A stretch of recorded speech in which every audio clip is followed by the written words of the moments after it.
नमस्कार, मी Preeti. HK recipe मराठीमध्ये तुमचं सर्वांचं खूप खूप स्वागत आहे. तर आज आपण बनवणार आहोत चटपटीत अशी कच्च्या आंब्याची आंबापोळी. चला तर मग आता आपण रेसिपीला सुरुवात करूया. तर हे बघा, इथे आपण घेतलेले आहेत ह्या 2 आंबे.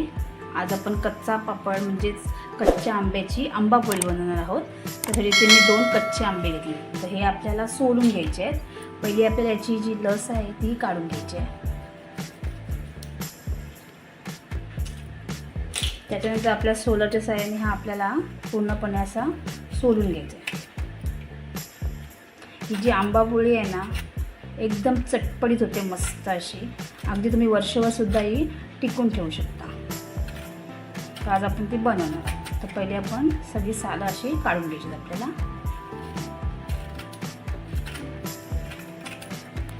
हे इथे मी आंबे सोलून स्वच्छ धुवून घेतले आहेत. आपल्याला हे आता कट करून घ्यायचे आहेत. तर हे आपल्याला असे कट करून घ्यायचे, म्हणजे छोटे छोटे भाग असे.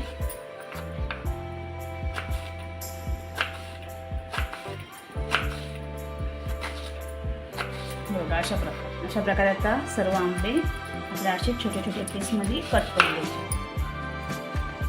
हे बघा, सर्व आंबे इथे कट करून घेतलेत आपण छोटे पीसमध्ये. आणि याच्यामध्ये मी थोडंसं असं पाणी घालून घेतलेलं आहे. आता याचे काप आहेत ते आपल्याला चांगले असे शिजून घ्यायचे.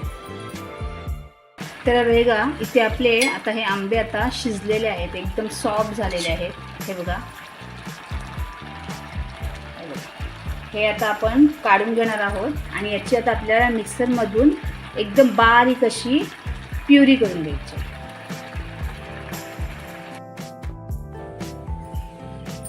तर इथे आपण ही मिक्सरमधून प्युरी करून घेतली आहे बघा, बारीक अशी. आता ही एकदम बारीकच झालेली आहे. तरीसुद्धा आपण ही आता जराशी चाळणीमधून फिरून घेऊ. तर ती चाळण घेतलेली आहे.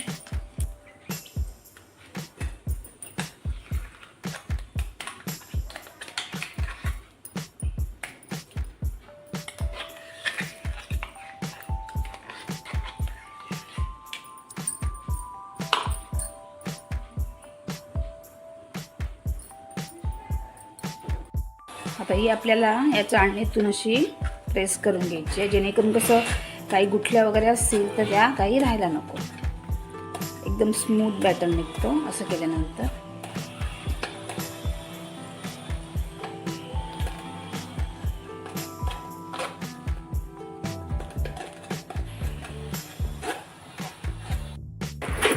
ही आता आपण इथे अशी करून घेतलेली आहे.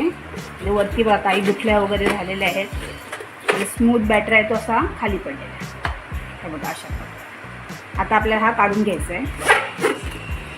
हे बघा, इथे आपला मस्त आता स्मूथ बॅटर रेडी झालेला आहे. आपण इथे कढई घेतली आहे, त्यात आपल्याला हे बॅटर आहे ते टाकून घ्यायचं आहे.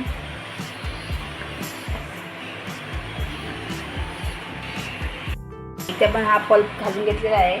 त्याच्यामध्ये टाकणार आहे मी 1 चमचा काळी मिरी, त्यानंतर 1 चमचा सेंधव मीठ, आणि त्याच्यानंतर अर्धा चमचा आपला साधा मीठ. त्यानंतर इथे मी घेतले आहे अर्धी वाटी साखर. आता हे आपल्याला छान असं परतून घ्यायचं आहे. हे बघा, इथे आता आपली साखर आता मेल्ट झालेली आहे बघा. आता याच्यामध्ये मी थोडंसं फूड कलर टाकते. ऑप्शनल आहे, नाही टाकलं तरी चालणार आहे, पण जरा कलरने जरा छान दिसते ही आंबापोळी. त्यासाठी थोडंसं मी याच्यामध्ये कलर टाकला आहे बघा, असं दिसतं एकदम. आता आपल्या 1-2-3 मिनटं छान असं हे परतून घ्यायचं आहे. मस्त अशी एकदम चटपटीत अशी होते.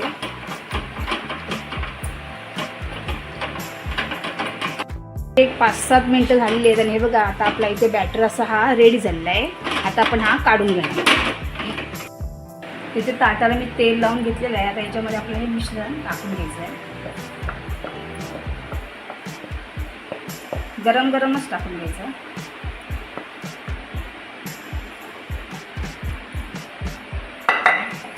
तर आपल्याला चमच्या साहाय्याने असं स्प्रेड करून द्यायचं आहे.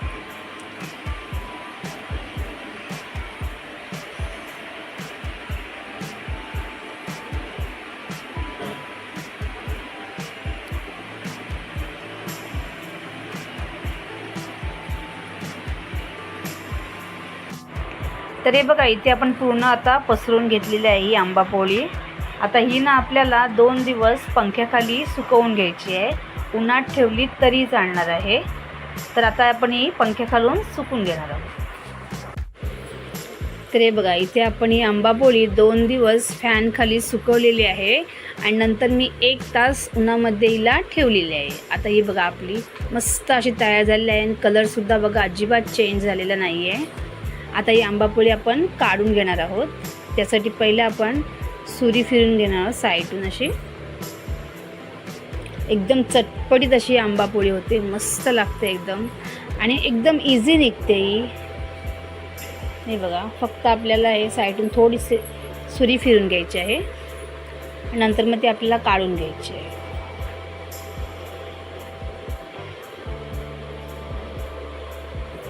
हे बघा एकदम अलगद निघते.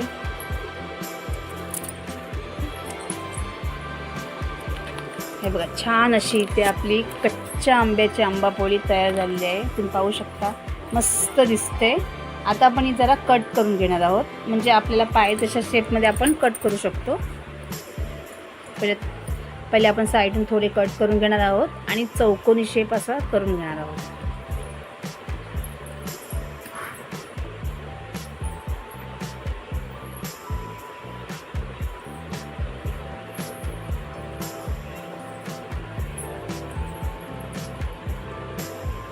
हे आपल्याला काढून घ्यायचं आहे.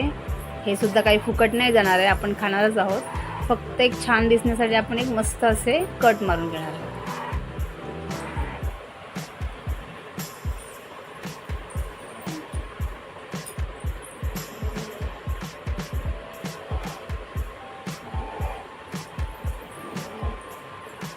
हे बघा मस्त चौकोन तयार झालेला आहे. आता मी इथे कट मारून घेते. जसे तुम्हाला आवडतील तसे तुम्ही मारू शकता.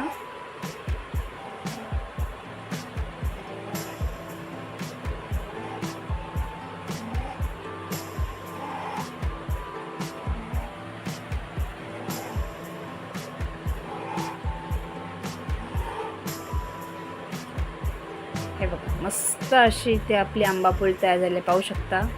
एकदम छान झालेली आहे एकदम. बघा आता हे ना मी प्लेटमध्ये काढून घेते.